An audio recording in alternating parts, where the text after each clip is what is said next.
ఎవరైనా సరే మీ అమ్మను ఈ 4 మాటలు అడిగారంటే మీ అంత పాపాత్ములు ఎవ్వరూ ఉండరు. 1. నువ్వు నా కోసం ఏం చేశావు? డెలివరీ టైంలో ఒక్కొక్కసారి ప్రాణాలే పోవచ్చు, అయినా కూడా లెక్క చేయకుండా నీకు జన్మనిస్తుంది. అంతకంటే ఎక్కువ ఈ భూమి మీద నీకు ఎవరు చేస్తారు?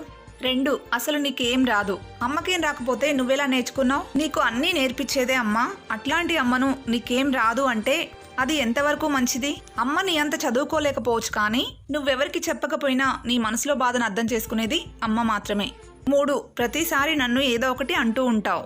మరి ఎవరు చెప్తారు నీకు? నువ్వు మంచి దారిలో నడవాలని, జీవితంలో సెటిల్ అవ్వాలని ప్రతి విషయంలోనూ నీకు మంచే చెప్తుంది అమ్మ. 4. నువ్వు నా జీవితంలో జోక్యం చేసుకోకు. నువ్వు ఈ భూమి మీద ఊపిరి పీలుస్తూ బతుకుతున్నావంటే దానికి కారణం అమ్మ. నీ జీవితంలో జోక్యం చేసుకోవడానికి అమ్మకు కాకుండా ఎవరికి అధికారం ఉంది? అమ్మ మీ లైఫ్లో ఉన్నప్పుడు అర్థం కాదు, ఈ ప్రపంచాన్ని వదిలి వెళ్ళిపోయినప్పుడు అప్పుడు అర్థమవుతుంది ఈ భూమి మీద నిస్వార్థంగా ప్రేమించేది అమ్మ మాత్రమే అని.